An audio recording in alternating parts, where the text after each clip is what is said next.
America Iran पर बार बार हमले की धमकी दे रहा है।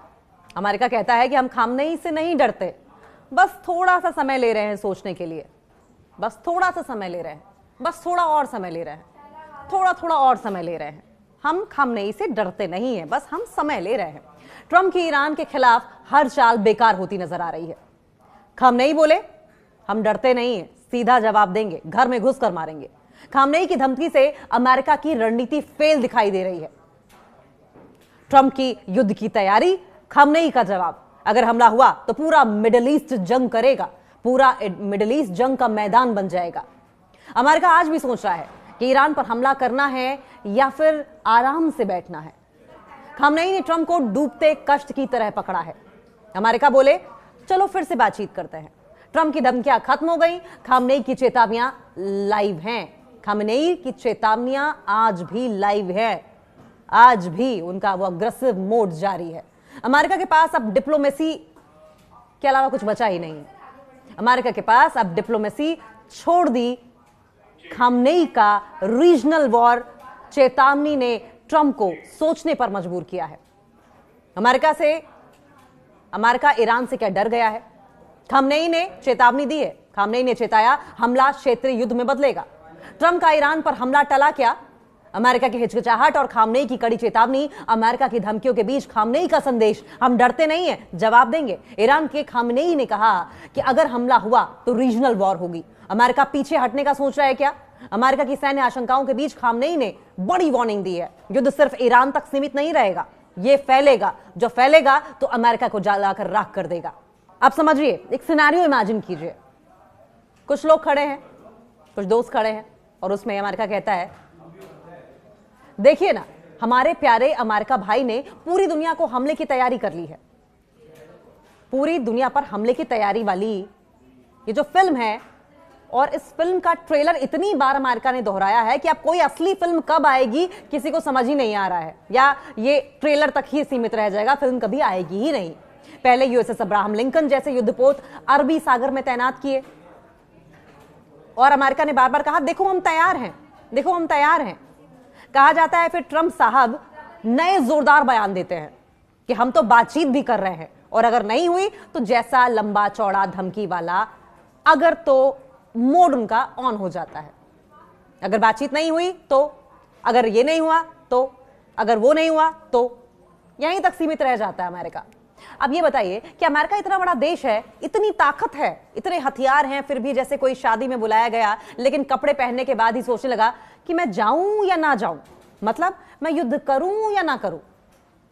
ऐसा तो नहीं कि युद्ध करूंगा तो मुझ पर भारी पड़ जाएगा। और क्यों? क्योंकि ईरान भी कोई आम देश नहीं है।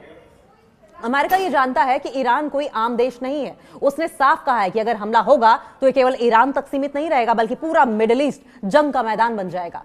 मतलब समझिए कि अमेरिका सोचता है चलो धमकी देते हैं और डराते हैं, सबको दिखाते हैं कि हम बड़ा शेर हैं, पर सामने वाला भी अगर शेर निकला तो? वो ईरान भी तो इतना चुप नहीं है। उसने कहा है कि किसी भी हमले का जवाब तुरंत और भारी दिया जाएगा। मतलब अमेरिका ने जो हमारा प्लान है हमला करने का बार बार कहा, लगता है वो कुछ ऐसे ही है जैसे कोई कहे कि मैं जिम जा रहा हूं, शायद अगर मौसम ठीक रहा तो शायद, अगर मेरा मन रहा तो शायद, मेरी मनोदशा ठीक रही तो शायद। और मजा ये कि आसपास के देश भी कह रहे हैं अब कि हम किसी भी हमले का हिस्सा नहीं बनेंगे। अमेरिका के मंसूबों पर पानी फिर गया। गल्फ कंट्रीज ने साथ छोड़ दिया, मिडिल ईस्ट की कंट्रीज ने साथ छोड़ दिया, जबकि सब अमेरिका के दोस्त थे। और उन्होंने क्या कहा? हम किसी भी हमले का हिस्सा नहीं बनेंगे। मतलब अमेरिका अकेला है, बातों में तेजी है, जमीन पर उतरने में जरा सोचता हुआ नजर आ रहा है, हवाई बातें मारने वाला हीरो। और अगर एंड में इस पूरे सिनेरियो को इमेजिन करें तो अंत में तो पूरा सीन कुछ इस तरह लग रहा है कि हमारे पास सबसे बड़ी सेना है। अमेरिका फ्लॉन्ट करता है हमारे पास सबसे बड़ी सेना है, लेकिन हम अभी निर्णय नहीं ले पा रहे हैं, हम डिसीजन नहीं ले पा रहे हैं। और दुनिया सोच रही है क्या अमेरिका कदम आगे बढ़ाएगा या फिर सिर्फ सोचता रह जाएगा। सवाल यह भी है कि अमेरिका ने गलती कर दी है ईरान को इराक, अफगानिस्तान और लीबिया समझने की। यह गलत तुलना हो गई, इराक, अफगानिस्तान, लीबिया बनाम ईरान की, और यही भारी पड़ रही है अमेरिका पर। अलग अलग मामलों में अमेरिका ने मिडिल ईस्ट में इंटरफियर किया, लेकिन हर देश एक समान नहीं होता, हर देश एक जैसा नहीं होता, और ईरान साफ साफ दिखाता है कि अंदाज बदलना चाहिए। इराक और अफगानिस्तान के हालात अलग थे।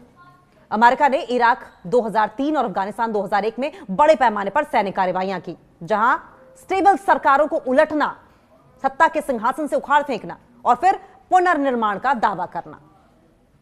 अमेरिका को लग रहा था यह सब आसान होगा ईरान के लिए भी, और ईरान ऐसा देश नहीं है जहां विदेशी सेना बस अंदर जाकर ओवरथ्रो कर दी जाए। अयातुल्लाह खमेनी इतने आसान नहीं है डोनाल्ड ट्रंप के लिए कि ईरान में घुसेगा अमेरिका, अमेरिकी सेना घुसेगी और फिर सत्ता के सिंहासन में परिवर्तन कर देगी। अयातुल्लाह खमेनी, जिसकी पूरे दुनिया भर में फॉलोइंग है, उन्हें 1 मिनट में बाहर कर देगी, ओवरथ्रो कर देगी। इतना आसान नहीं है। गलतफहमी का शिकार है अमेरिका। अमेरिका सोचता है कि वहां सशस्त्र व्यवस्था, मजबूत सेना और थोड़ा सा डिफिकल्ट राजनीतिक नेटवर्क है, लेकिन फिर भी आसान नहीं है। लीबिया मॉडल लागू नहीं होता है वहां। लीबिया में 2011 में पश्चिमी हस्तक्षेप के बाद वहां का शासन गिरा दिया गया था। ईरान में सरकार ढहने वाली चीज नहीं है, बल्कि वो खुद को मजबूत राजनीतिक और पावरफुल मिलिट्री पावर बनाकर रखता आया है।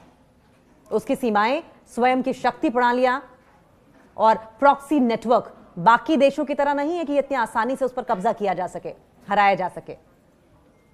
अब की बार अफगानिस्तान, लीबिया या इराक का हाल कुछ अलग था। अब की बार तो जो रीजनल रिएक्शन है, क्षेत्रीय प्रतिक्रिया है, वो भी बहुत अलग आ रही है। ईरान की चेतावनी है कि अगर हमला हुआ तो पूरे क्षेत्र, पूरा का पूरा जो क्षेत्र है, ये युद्ध के मैदान में बदल जाएगा। और इससे अमेरिका को पता है कि ये आसान सफर नहीं होने वाला, ये जर्नी बहुत डिफिकल्ट होगी अमेरिका के लिए। और ये भी समझिए कि अमेरिका की ये जो तुलना इराक, अफगानिस्तान या लीबिया जैसी है, वो गलत क्यों है। स्थानीय शक्ति संरचना की अगर बात करें, ये जो रीजनल पावर का स्ट्रक्चर है, ये समझिए। ईरान की सेना और इस्लामिक रेवोल्यूशनरी गार्ड कॉर्प्स यानी कि IRGC की ताकत अमेरिका के साथ बिना छोटे झटकों के टकरा सकती है। यह मुकाबला आसान नहीं होगा अमेरिका के लिए। इकोनॉमिक और सोशल स्टेबिलिटी, आर्थिक और सामाजिक स्थिरता, इराक और अफगानिस्तान की व्यवस्थाएं 2000 से 2010 के दशक में टूट चुकी थी। अमेरिका के हस्तक्षेप के बाद ग्रुप्स बढ़ गए, समूह विभाजन हुआ, सत्ता के लिए संघर्ष हुआ और यह संघर्ष गहराता चला गया। ईरान जबकि ज्यादा केंद्रीय रूप से संगठित देश है, ऑर्गेनाइज देश है, और उसका शासन ढहने वाला नहीं है, जैसा कि स्थानीय तौर पर अमेरिका को लग रहा है। दूसरे देशों की भूमिका क्या है इसमें? कुछ मुस्लिम देशों ने अमेरिका को सहयोग देने से साफ इनकार कर दिया है, जैसे कि UAE, जो कि अमेरिका का दोस्त था, अपने एयर स्पेस और क्षेत्र को किसी हमले के लिए नहीं देगा, क्लियर कर दिया है। आंखों में आंखें डालकर UAE ने अमेरिका को मना कर दिया है। गलत धारणा के पीछे राजनीतिक सोच क्या है? दरअसल कुछ अमेरिकी निर्णयकर्ताओं ने, डिसीजन मेकर्स ने अमेरिका के इतिहास के उन उदाहरणों से सीखा कम है और अनुमान ज्यादा लगाया है। और बड़े बड़े देशों के बीच में जंग अनुमान के आधार पर, गेस के आधार पर नहीं लगाए जाते हैं, कैलकुलेटेड होते हैं। और अमेरिका यही गलती कर रहा है। अमेरिका के डिसीजन मेकर्स यही गलती कर रहे हैं कि गेस के बेसिस पर मैदानी जंग में कूदने का सोच रहे हैं। पुराने मिसाइलों की मॉडलिंग, अमेरिका ने सोचा कि अगर इराक और लीबिया में सैन्य तरीके से आगे आना संभव था तो ईरान में भी वही राह अपनाई जा सकती है। इसकी बजाय ईरान ने यह बयान दिया कि युद्ध की कीमत भारी होगी। दबाव और सैंक्शंस की सोच अमेरिका की, क्योंकि अमेरिकी पॉलिसी में यह धारणा है, यह सोच है कि कड़े सैन्य साथ साथ आर्थिक दबाव यानी कि सैंक्शंस से विरोधी सरकार को झुकाया जा सकता है। अमेरिका को लगा था कि सैंक्शंस पर सैंक्शंस लगा दिया जाएगा और अमेरिका और ईरान झुक जाएगा, लेकिन ईरान ने दिखाया है कि वो मार तो सकता है, मर भी सकता है, लेकिन झुकेगा नहीं। पहले सफलताओं की याद अमेरिका को अभी लग रहा है कि पहले जिस तरीके से वो सक्सेसफुल रहा है अभी भी वैसा ही है, लेकिन अमेरिका भूल गया कि समय बदल गया है, रजीम दूसरी है। पिछले हस्तक्षेपों में अमेरिका ने देश के शासन को बदल दिया था या फिर बड़ा प्रभाव डाला था। इसका मतलब यह नहीं कि हर जगह वैसा ही कर पाएगा अमेरिका। तो कंक्लूजन क्या रहा? अमेरिका का यह मानना कि ईरान को भी इराक, अफगानिस्तान या लीबिया जैसा आसानी से हराया जा सकता है या फिर कंट्रोल में लिया जा सकता है, यह गलत स्ट्रेटेजी है अमेरिका की और पुरानी सोच है। ये पुराने पैंतरे बिल्कुल गलत है, वास्तविकता के धरातल से बिल्कुल परे हैं। ईरान की सेना और संगठन अलग तरीके से काम करते हैं, अलग लेवल पर सोचते हैं, स्ट्रेटेजी बनाते हैं। उनकी रणनीति और उनकी चेतावनी अमेरिका के लिए जोखिम भरी है। रीजनल पॉलिटिक्स की अगर बात करें क्षेत्रीय राजनीति इसे आसान लक्ष्य नहीं बनने देती और इसलिए ईरान को पुराने मॉडल की तरह हराना अमेरिका के लिए इम्पॉसिबल है, इम्पॉसिबल टारगेट है। ये कभी अचीव नहीं कर पाएगा अमेरिका। और एक और अगर सिनेरियो देखा जाए तो सबसे पहले तो बधाई हो अमेरिका, आपने दुनिया को इतनी पहेली दे दी है कि बाकी सभी मानचित्र देखकर उलझन में पड़ गए हैं। अब जब सब मैप देखते हैं तो उन्हें उलझन होने लगती है। समझो कि आप एक पार्टी में गए हो और बोले यार मेरे दोस्त ईरान ने झगड़ा किया है, क्या हम सब मिलकर उन पर गुस्सा करें? अरे भाई झगड़ा तुमसे हुआ है, तुम गुस्सा करो, सब मिलकर क्यों गुस्सा करें? और फिर इस पर सबने कहा कि हम नहीं यार, पहले तुम दिखाओ कि तुम अकेले ही मजे में हो या नहीं। और फिर क्या होता है? आपने अपनी बड़ी बड़ी नौसेना और युद्धपोत भेज दिए, यूएसएस अब्राहम लिंकन जैसे बहुत से हथियार, बहुत से युद्धपोत तैनात कर दिए और ऐसा लगा जैसे देखो हम अकेले ही तैयार हैं, आप हमारे साथ नहीं लड़ोगे तो हम खुद अपनी लड़ाई लड़ लेंगे। और इस पर बाकी देशों ने क्या कहा? इस पर बाकी देश ये कहता है कि हम बस नजरें रखे हुए हैं, क्या तुम सच में अकेले ही सबको टक्कर देना चाहते हो? बाकी देश सवाल उठा रहे हैं। अब ईरान क्या कर रहा है? प्रधानमंत्री हो या सुप्रीम नेता, भले ही बोले कि हम शांतिप्रिय हैं, पर अगर तुम हमला करोगे तो हम पूरी रीजनल लड़ाई तय कर देंगे। जैसे कोई कहता हो प्लीज अकेले मत आना। और अमेरिका वो अपने टिकट बयान जारी करता है। कभी कहता है कि हम बातचीत को तैयार हैं, कभी कहता है कि हम पूरी ताकत दिखा देंगे। ऐसा लगता है जैसे कोई व्यक्ति बाथरूम में खड़ा होकर चिल्ला रहा हो कि हम तो अकेले भी कर सकते हैं, कोई साथ आए और कोई साथ चाहिए ही नहीं। बेशक यूरोपीय लोग भी आए, थोड़े थोड़े टैक्स और प्रतिबंध लगा दिए, लेकिन असली सैन्य सिंगल फाइट वो अमेरिका अकेली लड़ रहा है। फिर भी लगता है जैसे अरे भाई हम अकेले ही हैं। नतीजा पूरा वैश्विक डिबेट ऐसा बन गया है जैसे अमेरिका खुद से ही बहस कर रहा हो। अरे बहस करने के लिए सेकंड पार्टी चाहिए होती है, लेकिन कोई सेकंड पार्टी दिखाई नहीं दे रही अमेरिका के साथ। अब अमेरिका सवाल क्या खुद से पूछ रहा है, खुद से बहस क्या कर रहा है? क्या मैं अकेला हूं? क्या मुझे अकेले ही लड़ना है? क्या कार्ड सही है? और बाकी दुनिया? वैसे देखें तो तुम सब कह रहे हो पहले खुद को समझ लो, फिर हम भी बताएंगे कि हम तुम्हारे साथ हैं या तुम असल में अकेले ही हो। पूरी दुनिया की तरफ अमेरिका देख रहा है कि सब साथ आकर खड़े होंगे, लेकिन दुनिया क्या कह रही है, तमाम देश क्या कह रहे हैं कि तुम पहले खुद को तो समझ लो, अपनी आइडियोलॉजी समझ लो, चाहते क्या हो ये समझ लो, क्या अकेले लड़ना चाहते हो ये भी समझ लो, और उसके बाद हम सोचेंगे कि तुम्हारा साथ देना है या तुम्हें अकेले छोड़ देना है। अब इसे सटायर ना समझा जाए, क्योंकि ये केवल मजाक नहीं है, इसमें कुछ गंभीर वजह भी है। अमेरिका को अकेला दिखाती हैं ये वजह।